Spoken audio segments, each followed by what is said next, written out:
So welcome to anybody who's watching on Cash App as well. Right, I am doing a series at the moment of looking through the signs in John's Gospel. And this morning's probably the most famous and well-known one of all, the feeding of the 5,000, which is in all four Gospels. It's the only miracle that is recorded in all four, so I guess there's something important about it. And it's even well known pretty much in our culture. We sometimes say, don't we? If we've got to cater for a lot of people, it's like feeding the 5,000. It's kind of a saying that even probably a lot of people don't know where it comes from. But anyway, this is the story. So I'm going to do the reading. I've called it the Mega Picnic Miracle because that's what it is. So this is John 6. Sometime after this, Jesus crossed to the far shore of the Sea of Galilee. That is the Sea of Tiberias. And a great crowd of people followed him because they saw the signs he had performed by healing the sick. Then Jesus went up on a mountainside and sat down with his disciples. The Jewish Passover festival was near. And when Jesus looked up, he saw a great crowd coming toward him. And he said to Philip, "Where shall we buy bread for these people to eat?" He asked this only to test him, for he already had in mind what he was going to do. And Philip answered him, "It would take more than half a year's wages to buy enough bread for each one to have a bite." Another of his disciples, Andrew, Simon Peter's brother, spoke up. "Here is a boy with 5 small barley loaves and 2 small fish. But how far will they go among so many?" And Jesus said, "Have the people sit down." And there was plenty of grass in that place, and they sat down. About 5,000 men were there. Jesus then took the loaves, gave thanks, and distributed it to those who were seated as much as they wanted, and he did the same with the fish. When they had all had enough to eat, he said to his disciples, "Gather the pieces that are left over. Let nothing be wasted." And so they gathered them and filled 12 baskets with the pieces of the 5 barley loaves left over by those who had eaten.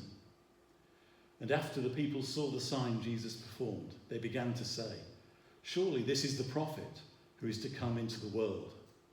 And Jesus, knowing that they intended to come and make him king by force, withdrew again to a mountain by himself. So the context of this particular miracle is fleshed out a little bit more by the other versions in the other Gospels, but it's after he's sent out the 12 to do their ministry work, and they come back and say, "Look, we healed people and we saw Satan fall like lightning." And also it's just after Jesus has heard about John the Baptist being beheaded. And he says to them, which he doesn't say in John's version, but he says to the disciples, "Come on, let's go and take a bit of a retreat. We'll go over to the other side of the lake of Galilee, and we'll have some time out together." So they go, but word gets out that he's gone, and the crowd starts to follow him. They go around the lake, and they turn up in their multitudes to hear Jesus. And so it then explains that he has compassion on them, and he does some teaching, he does some healing. And then evening draws on. It says it gets late in the afternoon, and this is when this all starts to happen. And it's actually set off by the disciples. They, to their credit, notice that there's a bit of a problem, and the disciples start to say to Jesus, look, all of these people around. Doesn't say it again in John's version, but send them away to get some food. And he starts this conversation. Why don't you feed them? Good question. I can think of lots of answers, as they probably could as well. So that's the background to it. So,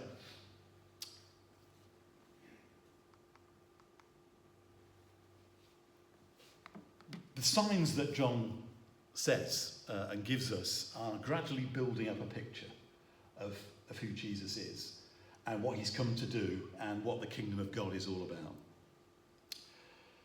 The first sign we looked at, the water turning into wine, was about his creativity and about the fact that he is the bringer of joy. That's what the kingdom does. It brings joy in that wonderful context of a marriage feast which goes wrong, and they need some more wine. In the second and third signs, that's the healing of the royal official's son, which he does at a distance. And then last time we looked at, what did we look at? Yeah, the healing of the man who had been by the pool for 38 years, a long time. So there he's building up a picture of, he's also coming to bring healing and restoration. That's what the kingdom does, that's what Jesus does. And in this particular sign, it builds on that again. It's another creative miracle. So he's saying something about the fact that he is the creator of all things, the fact that he can multiply these bread and fish and feed the 5,000 plus. And also that he is the one that brings provision into our world. And he is, in fact, what he's saying, I think, is that I am Jesus, as he was showing these things to the people. I am the source of all things. I am the source of life. It's been interesting recently, I don't know whether in the news this week, about these experiments that some scientists are doing to try and find out why we're here. Did you see that? There's some Japanese that are doing it, and also in America. And they're trying to fire these. I mean, I'm not a scientist. I managed to get unclassified in my physics O-level, which is something I'm very proud of. I failed it completely. So I don't understand this, but they're trying to find the difference between matter and antimatter, and they believe that by doing this they'll find out why we're here. I mean, I can just tell them, you're wasting your money, really. I can tell you why we're here. We're here because of Jesus. We're here because of the Father, as we've been singing about. We're here because of the source of all life. And I think that's an important aspect of what Jesus is teaching through this particular miracle. That he is the one who is the source. They're in this position where they don't have what it needs, what it takes to feed this great multitude that's turned up. But that doesn't matter, because the source of all life is there among them, and he can do it. So, I mean, that just leads me to the question, what are you focusing your life on? Who do you see, or what do you see as the source of your life? Who do you believe in? And that's part of what Jesus is trying to draw out in this story. But Jesus isn't just the source of all life. He's also the fulfillment of all things. John is the only one who mentions the fact that this all happens at Passover time. But it's significant. Passover time, as you know, is the time when in Israel they celebrated the wonderful, miraculous escape from Egypt, and the fact that the angel passed over all of those that had the blood on the doorposts. And obviously they still celebrate. It's their major feast, as you know. They still celebrate it today. So at this time, the people who were gathering would have that in mind, and they're thinking, this is the time when we think about our national identity, we think about who we are, and it stirs up all of that longing of what God's going to do next. They're looking. The people are looking for what God's going to do next. And I think it's very significant that Jesus performs this miracle of feeding people. And in fact, in the passage that follows on from this, Jesus goes back to Capernaum and teaches in the synagogue and gets into this big discussion about Moses and the manna and the fact that he's the bread of life. And it's all following on from this. So when they say at the end that we're waiting for the prophet who's to come, they're thinking of the one that Moses promised that would come to the nation, the one that's greater than Moses. And so, providing miraculous food, well, that's taking them back to the manna in the desert and what Moses provided. So it's awakening something about the fulfillment of Old Testament promises and the fulfillment of all things. And I was reminded actually of this passage as well, which is from 2 Kings, where another of the famous Old Testament prophets, this is a story about him, of Elisha. It says, a man came from Baal Shalishar, bringing the man of God 20 loaves of barley bread, baked from the first ripe grain, along with some heads of new grain. Give it to the people to eat, Elisha said. How can I set this before 100 men, his servant asked. It has so much, parallels to the story we're thinking of. But Elisha answered, give it to the people to eat. For this is what the Lord said, they will eat and have some left over. Then he set it before them, and they ate, and they had some left over, according to the word of the Lord. Now, the guys that were the 5,000 plus that were in this particular audience on this time, they would know this story. I mean, they're good Jews, they're good Israelites. They know this story of how Elisha fed more people than the provision could possibly have. And there was more left over. And so, again, Jesus is saying, I'm the fulfillment of what Elisha was promising as well. Not only Moses, but Elisha. And in effect, all of the Old Testament prophets. And I mentioned the Isaiah 25 passage. I won't read it out, but in one of the earlier talks. But there's that prophecy of Isaiah that one day on the mountain of God, and they're up on a mountainside, God will provide this feast to the people. And it's a part of the fulfillment of everything. And I know that all of this is twigging with all the people here as they listen and experience this particular miracle. They're thinking, manna, Elisha, the Isaiah prophecy. And that's why at the end, of course, they think, let's come and make him king by force. I mean, there's a bit of an irony about that. I don't know what they had in mind, what they were actually going to do, but somehow they think, let's take this man and we'll make him king by force. There's an irony. But it's Jesus saying, look, I am the fulfillment of all of the Old Testament prophecies. I'm the fulfillment of everything since the beginning of the creation. And I will be the fulfillment of all things in the new creation. It's as Paul said in the end of that little doxology in Romans 11. For from him and through him and for him are all things. To him be the glory forever. Amen. So, Jesus is reminding us in this amazing miracle that he is the fulfillment of everything. He is the centre of everything. He is what everything is working towards and is for and is surrounded by. And I love him for that. Okay. Just some practical things as well from this. What I notice is that Jesus satisfies in every way. That's the wonderful thing about the kingdom. The kingdom isn't one-dimensional. It's multi-dimensional and holistic. He's taught them. He's fed their minds by some teaching. Don't know what the teaching was, but and he's performed miracles of healing. He's healed the sick. He's ministered to their bodies. And now he ministers in a very, very practical way by giving them food. He knows that they need to eat, and that's also part of the kingdom. And it's always been a part of who we are in the vineyard, that we want to provide practical needs as well as spiritual needs. It's a holistic thing.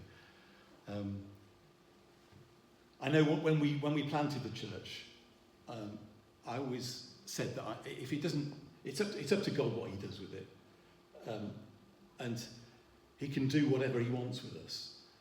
But one thing I wanted to do was just to be able to do something for our city, and eventually he brought us to do Grow Baby, and we give all the clothes away and we do the stuff, and that's kingdom stuff. It really is. It's kingdom stuff that we make a difference. I always wondered if we had to close down that somebody in the city might miss us if we left, and they would miss the Grow Baby, because we touch loads of people with it, and we want to do more. But it just reminds me that Jesus is working on all of these aspects. It's giving food, it's giving clothes, it's giving all the practical stuff that we need for life, and the kingdom does that.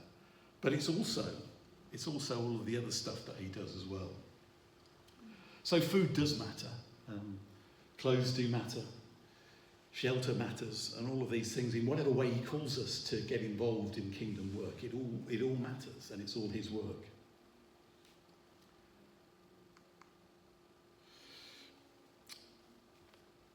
I was struck by Jesus' questions to Philip. And I was thinking, this is a story where there is no solution really to the problem, not humanly speaking, as we've seen with so many of these miracles of John. And he's kind of trying to draw out of them, are you going to think in terms of human solutions, or are you going to think in terms of Jesus' kingdom solutions? And that's a challenge for us. It's interesting that he singles out Philip for this particular, that question he gives them, where can we get the food? Because apparently they're in the region, if you read, I think it's Matthew or Luke's version, they're in the region of Bethsaida, and that's where Philip comes from. So he's the local guy of the 12 disciples. Philip is the local chap. So he says to him, Philip, you're the guy around here. Where can we get the food to feed this great host of people? And he says, I don't know, we'd need half a year's wages to feed this. If even just to give them a bite, just a bite to eat would take half a year's wages. He can't see a solution. But it says there that Jesus is testing him. And when God does test us sometimes, but he never tests us to make us fail, okay? He always tests us just to draw out what he's already seeing within us, or to get us to move forward. And then Andrew comes along and says, at least he says, well, we've got 5 fish and 5 loaves and 2 fish from this young lad. But that's no good. That's not going to work either.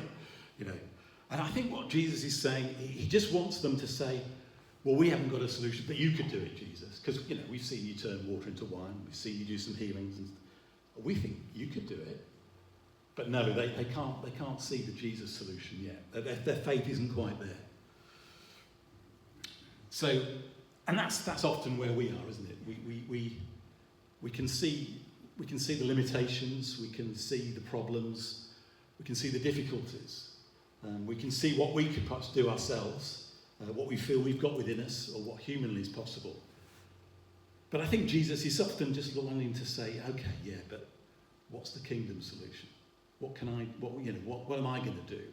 Which maybe and often is far more than we could ever dream or imagine that he could do. I don't imagine that they thought that they could feed these thousands of people. But Jesus just wants them to say, Lord, you could do it. You could do it. So it's that moment where Jesus is just trying to say to us, okay, just trust me. See what I'm doing. See what I'm doing. Okay. Now, this is a wonderful story of kingdom multiplication, isn't it? I mean, this lad, I was always interested to know whether this lad volunteered his bread and fish, or whether Andrew just saw them and said, we'll have those.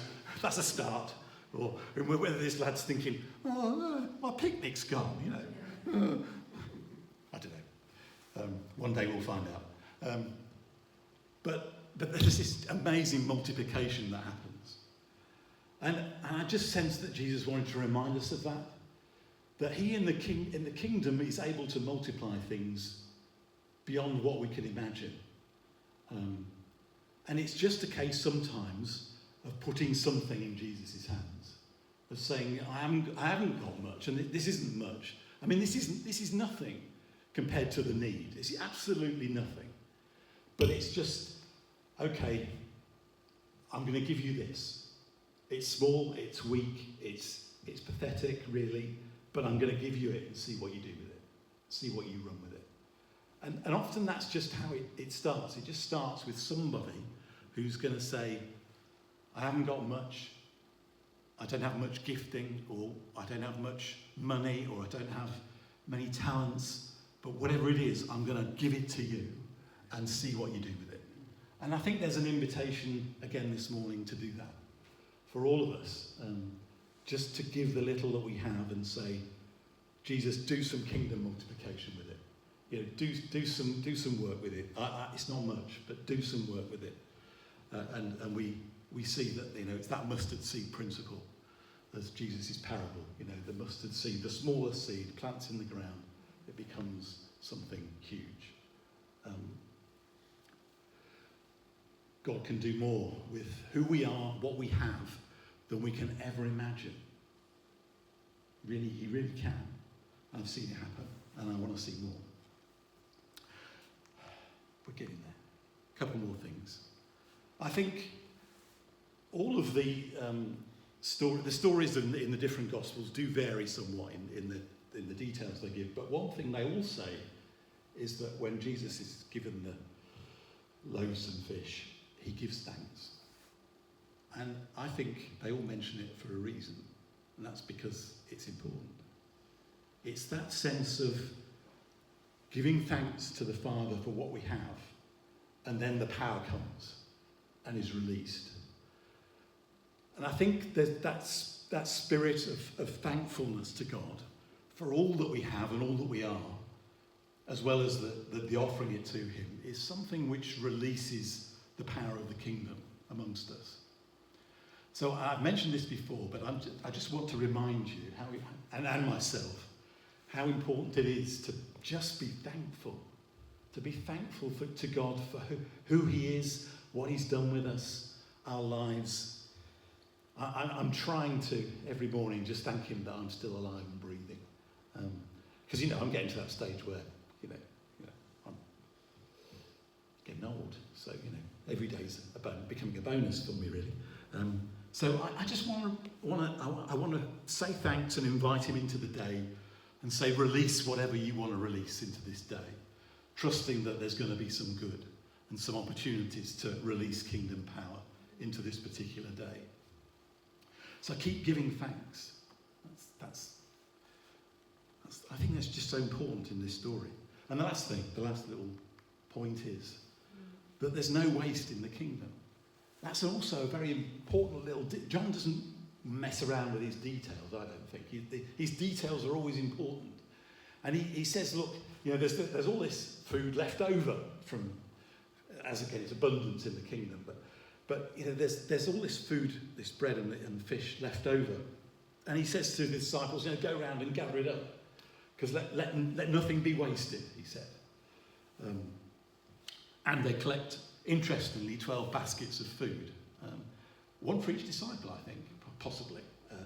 I just, at this point you start speculating a bit, but I kind of speculate that he says to each of the disciples, right, get your basket, go into the next village and distribute it, because we don't want it to be wasted. I don't know. Or they took it across the lake, back to Capernaum and distributed it there.